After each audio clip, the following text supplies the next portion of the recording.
तो स्वागत है आप सभी का दोस्तों मेरे चैनल पे।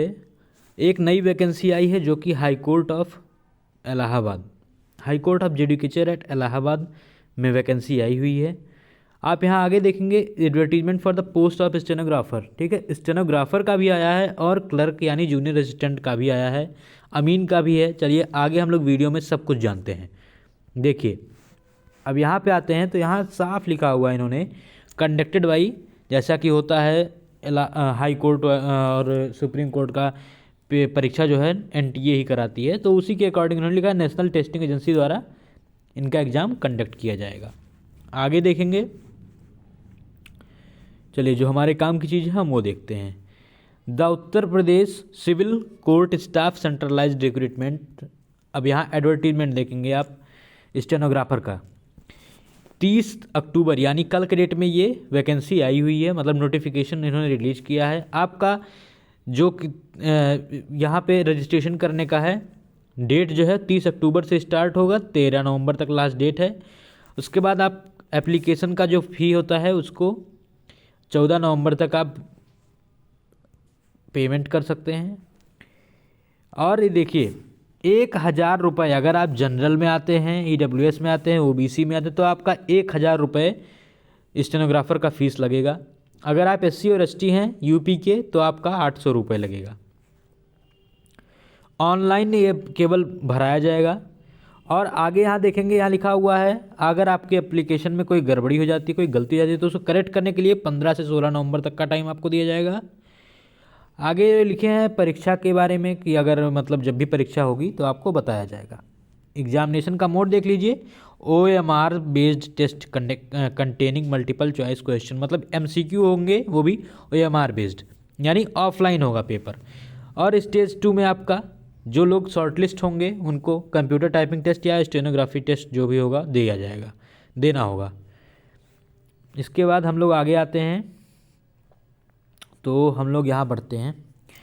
ऑनलाइन मोड मतलब अप्लाई करना होगा जो ऑनलाइन मोड पे होगा। अब आगे देखते हैं, वही सब है जो हम लोग के काम की नहीं है। फिलहाल यहाँ पे आते हैं सीधे नेम ऑफ द पोस्ट पे देखते हैं। स्टेनोग्राफर का 1186 पोस्ट है, जिसमें आपका 881 हिंदी का है। अगर आप हिंदी स्टेनोग्राफी सीखे हैं तो 881 है आपके लिए। अगर आप इंग्लिश सीख रहे हैं तो आपके लिए 305 है। इसका ग्रेड पे दोस्तों 2800 रुपये है और 5200 से 20,200 तक की सैलरी होगी इनकी। हिंदी स्टेनोग्राफर के लिए है ग्रेजुएशन विद डिप्लोमा, अगर आप ग्रेजुएशन किए हैं डिप्लोमा में, या फिर आपके पास स्टेनोग्राफी का सर्टिफिकेट होना चाहिए या स्टेनोग्राफी होना चाहिए। ठीक है, विद स्पीड ऑफ 80 वर्ड पर मिनट मांगा हुआ है दोस्तों in short hand and 30 word पर मिनट इन टाइपिंग। इसमें मतलब दो चीज़, आपका दो यहाँ पे रिक्वायरमेंट है। एक 80 वर्ड पर मिनट आपको स्टेनोग्राफी की स्पीड होनी चाहिए, प्लस 30 वर्ड पर मिनट हिंदी और इंग्लिश की, हिंदी की टाइपिंग 30 वर्ड पर मिनट होनी चाहिए। अलॉन्ग विथ CCC सर्टिफिकेट, आपके पास CCC की सर्टिफिकेट होनी चाहिए डोएक द्वारा जो कि दी जाती है।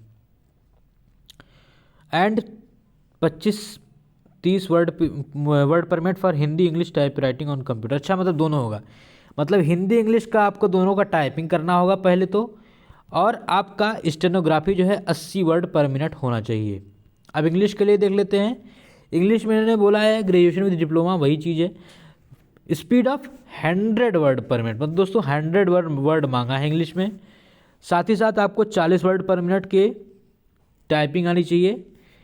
Typing both in English along with CCC, मतलब आपके पास CCC का सर्टिफिकेट भी होना चाहिए। और जो आप इसका ये करेंगे वो 40 वर्ड पर मिनट कर सकते हैं। और 25 और 30, यानी हिंदी में 25, 30 इंग्लिश में कंप्यूटर पे टाइपिंग मांगा हुआ है।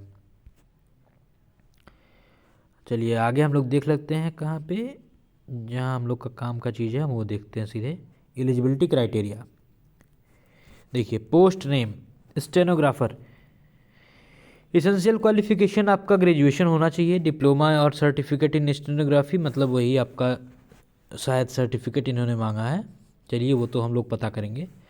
आपके पास नाइलिट के द्वारा इशू किया गया CCC का सर्टिफिकेट होना चाहिए। और 25 वर्ड पर मिनट फॉर हिंदी, 30 वर्ड पर minute for English, type writing on computer.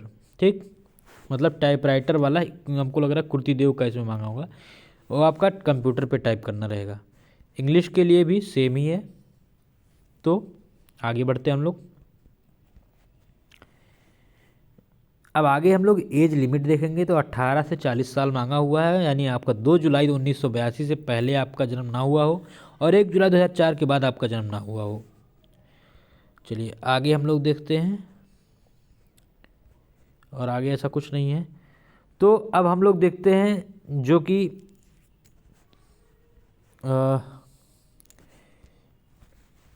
Clerk का है नोटिफिकेशन, उसको देखते हैं। तो दोस्तों क्लर्क की जो वैकेंसी है हाई कोर्ट में, वो भी आपका एनटीए द्वारा उसका भी परीक्षा कराया जाएगा, यानी कोर्ट की जितनी भी वैकेंसी आएंगी सब एनटीए के द्वारा परीक्षा कराई जाएंगी अभी वर्तमान में, आगे का नहीं पता है।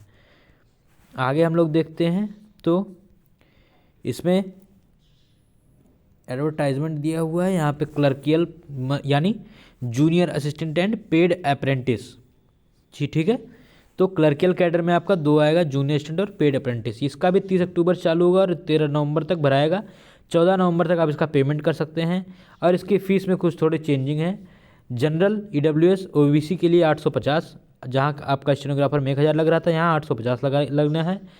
अगर आप यूपी के SC ST हैं तो आपका इसमें 650 लगेगा। चलिए नेक्स्ट हम लोग देख लेते हैं। करेक्शन का डेट इसमें भी सेम है, 15 से 16 नवंबर तक आप करेक्शन कर सकते हैं। बाकी OMR यानी ऑफलाइन इसमें भी होगा एग्ज़ाम, और सिलेक्टेड कैंडिडेट्स यानी शॉर्ट लिस्टेड जो होंगे वो हिंदी इंग्लिश टाइपिंग के लिए क्वालिफाई होंगे। आगे हम लोग देखेंगे नेक्स्ट, जूनियर असिस्टेंट के लिए आपको intermediate with special knowledge of Urdu and Hindi along with SSC certificate issued by NIELIT and 25 word permit in Hindi and 30 word permit English. ठीक है, इसमें भी आपको टाइपिंग मांगा है, यानी हिंदी और इंग्लिश का टाइपिंग आपको आना चाहिए। साथ ही साथ आपको arithmetic, mensuration, elementary, land surviving and mapping order, यानी ये सब भी आपको आना चाहिए। चलिए पेड अप्रेंटिस में क्या है, 202 पोस्ट इसका है और 819 पोस्ट इसका है जूनियर असिस्टेंट का। पेड अप्रेंटिस में क्या कह रहे हैं, इंटरमीडिएट होना चाहिए आपके पास SSC सर्टिफिकेट के साथ। साथ ही साथ 25 वर्ड हिंदी और 30 वर्ड इंग्लिश के लिए आपका टाइपिंग आना चाहिए। आगे हम लोग आते हैं तो इसमें क्या लिखा हुआ है, वही जो हम लोग पढ़ के आए ऊपर से वही चीज़ लिखा हुआ है। यानी जूनियर असिस्टेंट में आपका आएगा अमीन grade 2 category C, copyist, case civil and police case diaries, assistant accountant clerk, additional clerk, court clerk, admin clerk, writer and runner, typist ETC, clerk cum typist category C। यानी इतने post आपके इसमें हैं।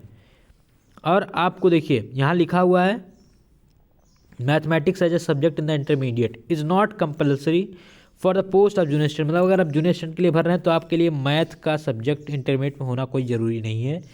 लेकिन अगर आप अमीन के लिए भर रहे हैं ग्रेड 2 के लिए तो आपको मैथ आपका इंटरमीडिएट में होना चाहिए एज आ सब्जेक्ट।